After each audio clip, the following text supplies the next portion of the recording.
Welcome back. Still tuned in to Salaamedia with myself, Salalo Makwidere. We're about 2 minutes before the top of the hour, 9 a.m. And I will be shifting our focus right now to Palestine and the ongoing genocide perpetrated by the Israeli occupying forces. And the big news coming out of there is that Prime Minister Benjamin Netanyahu has announced the end of Israel's 6-member war cabinet. Reports on Monday said the Israeli leader had announced the decision at a meeting of the Political Security Cabinet the previous evening. Netanyahu's far-right coalition partners have been pushing for a new war cabinet to be established after the more centrist Benny Gantz quit the emergency government. And joining us right now to unpack that is Professor Jeff Halper. He's the co-founder and director of Israeli Committee Against House Demolitions. Prof, thank you so much for joining us and welcome to Salaamedia. Thanks for having me. Really big news coming out of Israel. First and foremost, if you can just give us a bit more insight on this war cabinet and what it comprised of. Well, the war cabinet has completely lost any meaning now. So, I mean, it doesn't really matter that it's over. The war cabinet was an attempt to do two things. One, to bring in Benny Gantz and Eisenkot, his partner, two very vicious generals, as so-called moderates, in order to moderate the influence of Ben Gvir and Smotrich, who are super right-wing members of the cabinet. And by doing a smaller war cabinet, you could keep them out and they'd simply be in the larger cabinet that didn't have direct decision-making in terms of the war effort itself. But basically, the war is over. I think this is the big news. It's done. Israel's done what it set out to do, basically. It hasn't got the hostages back, but it can always negotiate. It's assaulted Gaza. It's destroyed Gaza. It's invaded Rafah. That was supposed to be the red line for everyone. Mm-hmm. It defined the ICJ that never followed up on its genocide. It is defied the ICC, who has never really issued arrest warrants. It's defied the Security Council with no sanctions whatsoever. And it still gets American weaponry and international support. So with all South Africa's great and good and appreciated efforts, it's over, basically. Israel's done what it's wanted to do. The only thing that it hasn't had total victory, okay. It hasn't killed Sinwar yet, okay. But it's basically, the army says we have basically destroyed the military capacity of Hamas. And from our point of view, it's over. That's what the military is telling the government. So Gantz and Eisenkot left because there's nothing else to moderate. There's nothing else to do. It's over. They failed in terms of any moderation. But these are two guys that completely supported everything. They weren't really moderating forces. So now, basically, we're back to the government. We're back to normality. And the only argument today is when exactly will the fighting end? Is it going to end tomorrow? Is it going to end next week? Netanyahu has an interest, of course, in perpetuating it because he wants to perpetuate his government. But in terms of military objectives, it's over. It's done from the point of view of the military. Now the only issue becomes the hostages, and Gantz has nothing to do with that. And I think, you touch on something very, very important. The fact that we don't know exactly, when there'll be that ceasefire and, quote unquote, peace prospects. There've been numerous calls, for that, for ceasefire, for negotiations with Hamas. What are the key obstacles, in initiating such discussions, and how crucial are these steps for achieving long-term peace in the region? I think the crucial thing is that the international community, with all its criticism, basically lets Israel do what it wants to do. I think Israel is a very important member of the international community. I wrote a book called War Against the People that shows how Israel supplies weaponry, surveillance, all kinds of policing technologies of repression to governments all over the world.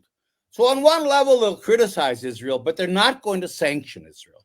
And that Israel knows. There's no sanctions. And so basically, it's a wink. The international community is saying you shouldn't do this, you shouldn't do this, international law, human rights. But at the same time, it allows it to do it. It keeps arming Israel. And Israel knows that. So the failure is not only the will of the governments to, I mean, Israel's a little tiny country. The United States tomorrow could stop the ammunition and stop the war if it wanted to, but the United States supports this war, you know? And so what it really shows, I think, is the ineffectiveness of the international system of international law. The fact that international law means nothing. It's wonderful text, it's wonderful language, but there is no enforcement. You know, the ICJ, the ICC, the Security Council, no one has enforced international law that Israel is clearly, blatantly in violation of. And that's the failure. I think that's what we should take away from this, besides the genocide.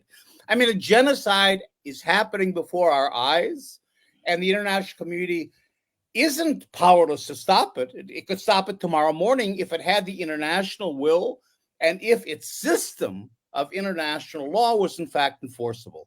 But it isn't, because everything is up to political leaders, and it really gets down to the United States and Biden, and that's where the whole thing falls apart. We're not living in an international system. We're living in a neo-colonial world where the United States right now exists, at least on this issue, prevails, with NATO and Europe behind it, of course. And you know, we've seen Benny Gantz, you know, heavily criticizing the Israeli government for lacking a post-war plan for Gaza. What should a comprehensive and, you know, quote unquote just war plan for Gaza include? What would it look like, you know, from an Israeli point of view? I don't know. I mean, what Israel would like is to get rid of Gaza. You know, Gaza is taken over by the international community, maybe by an Arab peacekeeping force, somebody not Palestinian, and somebody not Israeli. Some force comes in to take it over, although Israel will keep overall security control, of course, and they deal with it. They put in the billions of dollars that are needed for cleanup. Just the cleanup of Gaza is estimated to take 5 years. Resettlement, feeding the people. Israel will not pay 1 penny of any of that. So that's its plan for afterwards. Somebody to take over administratively, somebody to pay for all the damage, somebody to deal with the humanitarian issues. And then Israel goes on with what it really wants to do, which is not Gaza. Gaza is marginal for Israel. What, you know, it was an attempt that I think maybe successful, I don't know, to quash the last bastion of resistance, armed resistance of the Palestinians. Maybe it's done that. I don't know what Hamas's situation is. But politically, it's much more interested in the West Bank. The settlements are continuing. The expulsion of Palestinians from the villages in the West Bank is continuing. And the normalization process with the Sunni Arab world is continuing. That's really the outrageous part of this. Saudi Arabia is dying to normalize relations with Israel. The Gulf states, you know, Egypt, the whole Sunni world is you know, the pro-Western so-called Sunni world wants normalization. Normalization means legitimizing Israel's apartheid over the West Bank. It means erasing the Palestinians, really as a people, but certainly as a political force. And Israel's normalized in the Middle East. And so Gaza was you know, I think they got away with it. They smashed Hamas. They did whatever they wanted to do in Gaza. They don't care really about the day after. Who cares? And they're getting their normalization with the Arab world. So Israel wins, basically. And that's the outrageous part. Genocide wins in this case. Very, very concerning. And I would like us to focus a bit on, you know, the internal politics and, you know, the coalition dynamics. With the resignation of Benny Gantz and the current political dynamics in Israel, how stable is Netanyahu's coalition? I mean, we've seen the protests, you know, that have been taking place in the streets of Tel Aviv. And what might this instability mean for future policies towards Gaza and, you know, the broader Palestinian debacle? Nothing will change. There is no difference. Gantz, I think that there'll be elections. Netanyahu and the Likud will probably be out. Gantz, although nobody's crazy about Gantz, he has no program, he has no personality. He's just not Netanyahu. That's the thing that Israelis want. Just get rid of Netanyahu. But the policies remain. I mean, it's interesting that these two guys are seen as the moderates somehow. Gantz ran for election in one of his campaigns a couple of years ago. He opened his campaign with a video saying, I killed 4,000 terrorists in Gaza. Eisenkot, his buddy, was the general in Lebanon who decreed the Dahiyya doctrine. Dahiyya is the whole huge neighborhood in Beirut that's where most of the Shiite population lives, you know, and it was absolutely destroyed. And his Dahiyya doctrine says we will respond disproportionately to any, you know, attack on the part of Arabs. In other words, international law says your response has to be proportionate to the threat. The Dahiyya doctrine says, the hell with international law, we're going to destroy everything. And Gaza is exactly that. Eisenkot's doctrine of the Dahiyya doctrine has been applied to Gaza. And now they might apply it to Beirut again. Don't forget, we're not at the end of this whole thing. We still have Hezbollah. Israel is beginning to say, the government's beginning to say, look, Hezbollah is a part of Lebanon. We're really in a conflict with Lebanon, not with Hezbollah in the north. Lebanon is throwing missiles at us through Hezbollah. And you're getting more and more Israeli generals and politicians saying Beirut should look like Gaza. And these are the moderates that are saying this. Eisenkot. So the Dahiyya doctrine has gone from a neighborhood in Beirut to Gaza, and then back to all of Beirut and conceivably all of Lebanon. So that's where the Israeli government is going. And unless somehow we can mobilize the international community, maybe the peoples of the world that have risen up in a way to counter our government, because our governments are complicit in all of this, Israel's going to continue to win. It's been winning now for 76 years.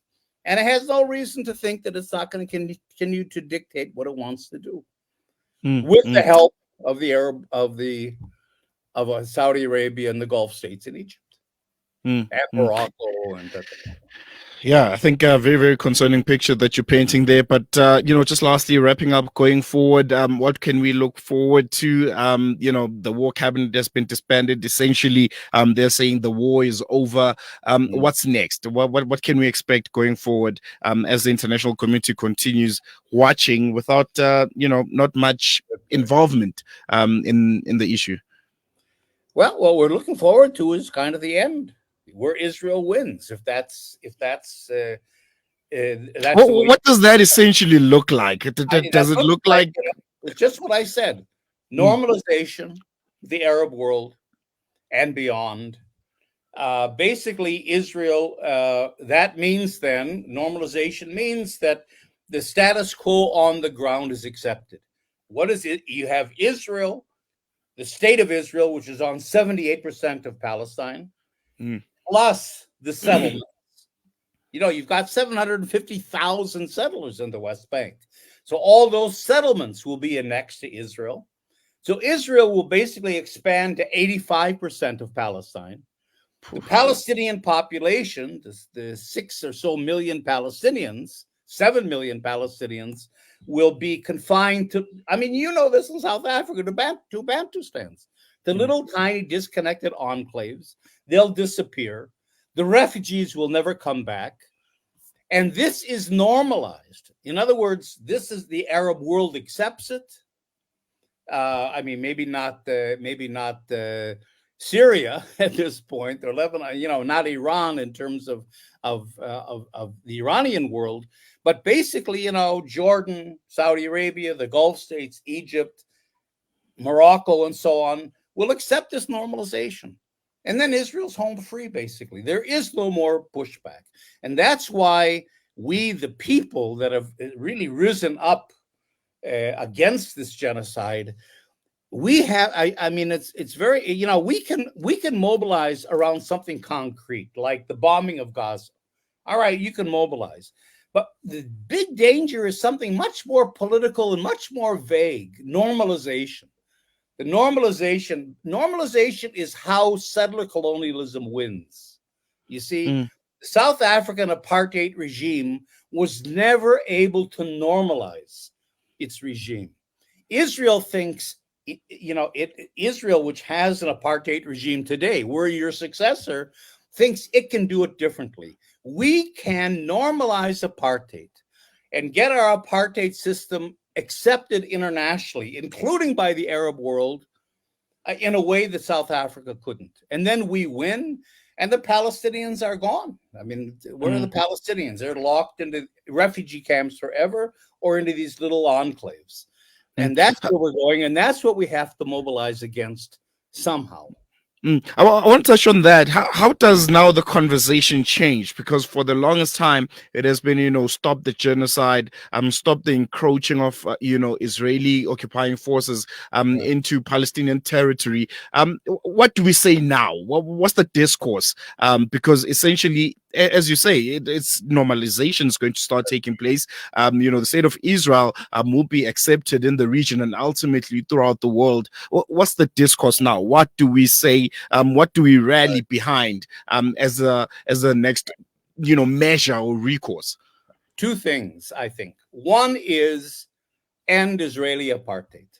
We have to have a new global anti-apartheid campaign so that Israel is not able to normalize and legitimize its apartheid regime.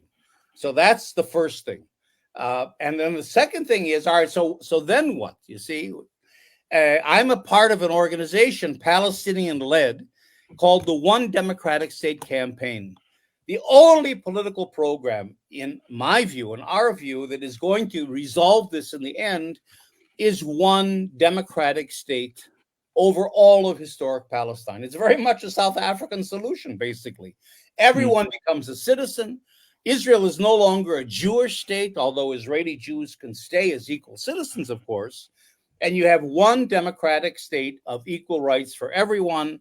And that's and then you have Palestinians and Israelis having their national space within that, maybe, but it's one state for everyone. So it's a two-pronged campaign. One is to stop normalization and apartheid, and the second part is to go on and replace the apartheid state of Israel and the occupation with a democratic state to which then the refugees can come home. That, I think, is the two-pronged program that we should be focusing on. And I don't know if within the Muslim world, I mean, you're a Islamic radio station. I don't know within the Muslim world if pressures can be put quietly on Saudi Arabia in particular. That's the big, to pull back. The Arab street is certainly against what its governments are doing, but it's going ahead anyway. And somehow we've got to try to get to these governments that are very, as we all know, very autocratic and very closed, and try to say, no, you can't be complicit in this. It really soils, in my view, the Arab world. And, to the degree they represent Islam, the wider Islamic world becomes complicit in Israeli apartheid and genocide. Prof, what would you say are some of the key failures, from the international community, from, activist bodies, that ultimately saw, I think by now, the success of, the ongoing genocide by Israeli occupying forces, and what lessons can be taken from there into the new discourse, into, the new proposed solutions for Palestine? Well, I think, we're in a hard situation because, we have a monolithic world today. It's all a neoliberal world dominated by, right now at least, by the global north. The problem is a lot of the BRICS countries, that are trying to organize, they're not really very progressive either. I don't see the BRICS countries, China and Russia. I mean, you guys are an exception, but China, Russia, Brazil, India, certainly. India supports Israel completely in this. India is Israel's largest customer for arms. Israel is the number 2 arms supplier to China after Russia. So the BRICS are complicit in this. So there is no way to go in a sense. The only oppositional forces are, first of all, the whole rule of international law. You have international laws against genocide, against apartheid, and so on, but they're unenforceable. And so they become symbolic. And that leaves everything in a way up to us, the people. Somehow we have to try to organize, and I don't know how that's going to happen, and go beyond the protests and go beyond, what's happening on campuses and the demonstrations and all of that, and really try to link up, I think, with the Palestinian people, because they're very isolated here. Find ways of linking up and creating some kind of a united front of opposition led by the Palestinians who are empowered, but able to mobilize the peoples of the world that really do support them. And in a way, the ANC did that in South Africa. And the FLN did that in Algeria, to work with the Palestinians to do that, because they're much more isolated and much more suppressed than I think the ANC was, or the FLN was even. This is, everybody says this is a worse situation even than apartheid. You can't compare, oppressive systems, of course, but the South African Air Force never bombed Soweto. Israel today is bombing the Tulkarm and Jenin refugee camps with the same massive military, armaments that it's bombing Gaza. So that the people of the world are the only real allies to the Palestinians. And we have to try to organize politically, again, establish working relationships with Palestinians here, and in that way, try to become a counterforce to an international system that is either pro-Israel or unable to enforce its own rules and laws. Oh, Prof, painting a really, really bleak picture there, but I think we're going to leave it there for now. Thank you so much for giving us your time. Really, really appreciate your insights. All right. Thanks for having me on with that message. Bleak, but important. Very bleak. Professor Jeff Halper, the co-founder and director of ICAD. That's the Israeli Committee Against House Demolitions, a group that is opposed to Israeli settlements, which describe itself as an Israeli peace and human rights organization. I think, he's touching on something important there. There should be a change in the discourse and the approach right now, because we are in different territories. No longer, calling for the end of a genocide. The Israeli government essentially saying, well, they've achieved their objectives. They've disbanded their war cabinet, and they're saying, well, it's over. So it's time, I think, for the world, also for the pro-Palestine groups and activists and countries all across, to now start changing the conversation. What do we say now? What's the next step? Because the world essentially sat and did nothing as genocide prevailed, and the people of Palestine were essentially almost to a point of being wiped out. Going to take a quick break. I think this interview really kind of took the steam out of me, because essentially Professor Jeff Halper is telling us that it's done. It's done. The Israeli occupying forces are saying they've won. It's time to move on into something now. It's time to encroach, and start building, territories in previous Palestine lands. It's time to normalize relations with some of the Middle Eastern states around them, and that's something that's very, very probable. He mentions the likes of Saudi Arabia that are wouldn't mind the normalization of relations with the state of Israel, and he's saying they're essentially the people of Palestine will now be, refugees. They'll be in their little enclaves, what here in South Africa we used to call Bantustans, and that will be their reality. And ultimately, we might see the wiping out of, the state of Palestine and the Palestinian people, completely out of human memory and existence. Very, very sad and difficult, message to kind of swallow there. So, yeah. I think I'm going to take a quick break. We'll be coming back with more after this.